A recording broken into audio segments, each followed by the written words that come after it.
Hello, I'm Richard Vobes, the Bald Explorer, out on another exploration, and I'm back in Duncton looking at the rural life of this wonderful and unique village.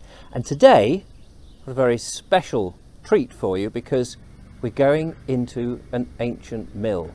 I'm very thrilled to be joined by Sebastian Anstruther. Hello, Sebastian. Hi Richard, and congratulations on pronouncing my name correctly. It's a very unusual name. Where does it come from? Well, nobody really knows. The family have been in Scotland for a long time. I think we came over with William the Conqueror, but from either Spain or Italy. Not really quite clear. Ah, right, okay. Well, it's nice to meet you. Thank you very much.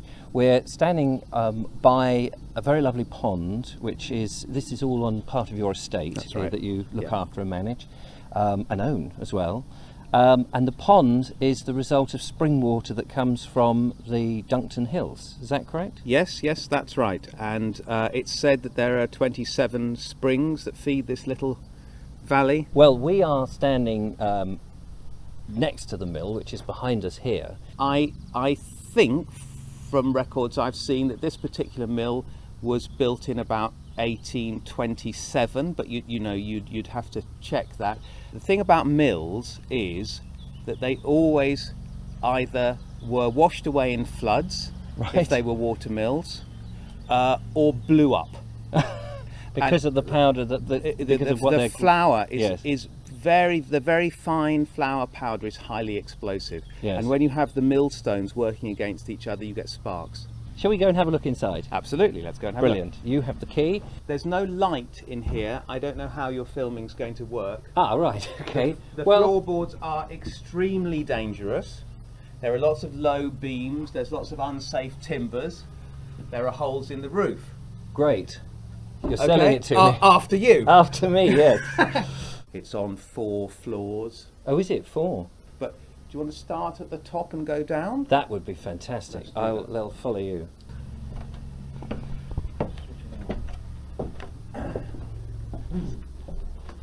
So this is the top floor. You're standing in a mill.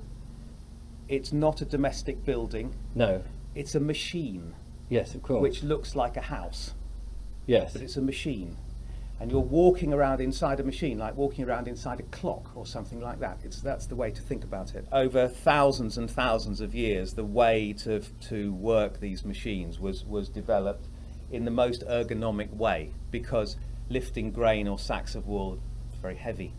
So you use gravity as much as you can when you can't use the water power. Yes.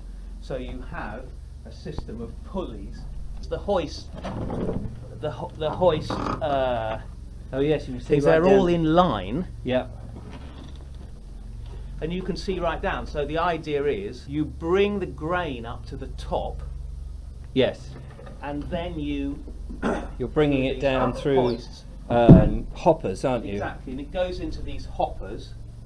And then from there, by gravity, it can go down and feed into the milling mechanism. Yes, that's right. These are giant hoppers, aren't they? So Yeah, presumably... I mean, this is a substantial building, and if you think of how much it must have cost in today's terms, I don't know how much that was, but I mean, this is a really heavy piece of investment for something which would have lasted a very long time. And here it is, this present building is about 200 years old, and there were mills here forever. I've been up and down many a bell tower.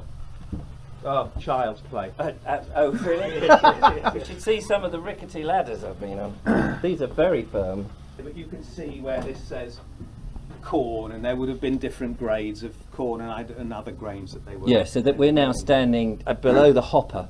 That's right. So the corn would have come down here and then carried on its process to the actual millstones. There's a rather magnificent toothed something. They're all wonderfully made out of wood, and of course they knew which wood was good for different things. So yes, the teeth were made of apple wood, if I remember correctly, and then other bits were made of elm, other bits, depending on the qualities different qualities of the wood. Yeah, absolutely.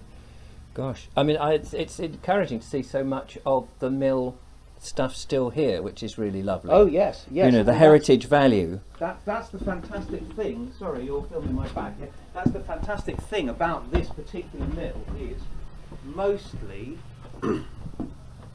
mills are always in what we now think of as very pretty locations. Yes. They're either windmills, which don't make very good houses, No. but on top of hills, but water mills make lovely houses, and there's water, and it's all very pretty. Yes. And And so they've been if they haven't been washed away or blown up, they've been turned into houses. Yes. But you can see exactly what was here and how it all worked. So If you know what you're talking yes, about. absolutely. So let's go down to the next floor, and you can really see it.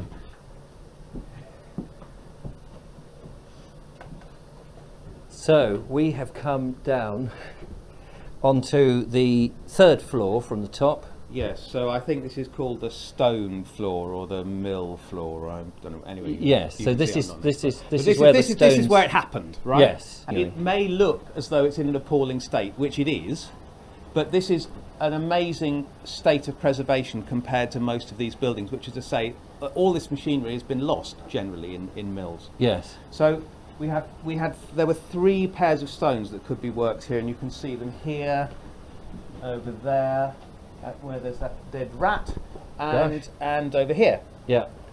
All the stones have been lost. We don't know what stones they would have used, but I understand that they normally would have been a mix of French and English stones, maybe stones of different hardness, Yeah. so that you could grind different kinds of grain to Absolutely, different finishes, I suppose. Yes. So there are the stones. Outside, you didn't really see it, and it's all covered in overgrowth, but we have the mill wheel. This is a cast iron wheel, which I have a feeling was made in Midhurst. Anyway, obviously in earlier times there would have been wooden Yes. water wheels, but the present water wheel is a cast iron water wheel.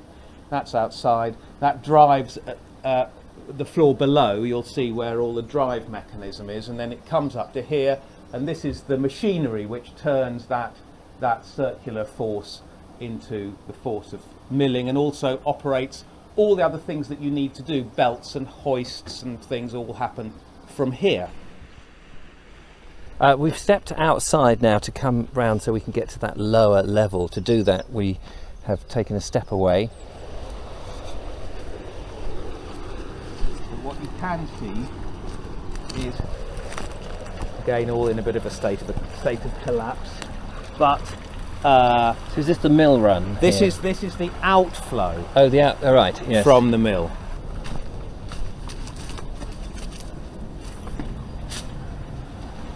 So the first thing you notice down here is the beautiful floor. You know, no expense was spared, was it? We're now underground and well underwater. Of course, the fish, the mill pond is not a natural pond; it's dammed. Right. But we're well below. We're well below that. This is the the back face, as it were, of the dam, and the mill is built against that. You can see that they put this modern blockwork in at some point in the past. I don't know when, and I think then they probably took the stairs out, which would yes. have run here. You can see where the stairs were where we came down. Yeah. There would have been the stairs probably coming down here, and they would have taken them out in order to build these buttresses and put the blockwork in. So the big water wheel that drives everything. The wheel is outside. You Yes. probably saw it. Yes. And the drive shaft is here. You can see So you've here got a we go. lovely cast iron drive shaft. I don't know if you can, and that huge cog there, and then everything else comes from there. And you can see, sadly, it's all, you know, bits of machinery have kind of fallen down into here. There's so much to know and can get your head round on this particular mill, and it's so privileged to see it in such the state of, well, the state prior to preservation, really. Well, I guess, and this will be an important record. I hope, Yes. you know, I'm quite sure one day we will be able to restore it, and it's nice to see it before and after. Absolutely. I mean, you know, sometimes when you go into restored places, they're all a bit sterile because they're, you know, it's a preservation, it's a sort of museum piece, whereas this, it's very much that time capsule, as if the last tenant walked away and 100 years later we're standing in that presence. Exactly, and if Mr. Turner came back now, he would be absolutely appalled and would have some fruity things to say. I'm he sure. would. But he would recognise it Exactly. Yes, he Wouldn't could almost go back to work, couldn't he? Yeah, if he had yeah, the- that's right. And you can see actually there is some old, sacks and things. You probably saw them. Yes. Still hanging there. It's absolutely amazing. Well, thank you, Sebastian, for giving us a snapshot into this wonderful and important piece of heritage here in Duncton, down on the Southdowns. And I wish you good luck and good fortune with your plans to restore this in due course. In the meantime, let me just say thank you to everybody watching, and thank you for coming along and viewing the video. Of course, don't forget to follow, like and subscribe, and follow me on another adventure somewhere else. I have managed to survive. You haven't fallen through the floor, Which is great and news. you haven't sued me yet, No. so that's quite good. So thank you, Richard, very much. It's been a real pleasure, and I hope that this people find this interesting. And, Oh, I'm sure they will. and, I'm sure they will. Fun to look at. Brilliant. And thank you very much, John. Thanks to for, John in the for background organising there. it. Yeah. John is going to sue me because he's got oil all over his trousers. So until the next time, take care, everybody, and thank you for watching. And I'll see you on the next That would one. be quite a good Bye-bye. way to do it, wouldn't it?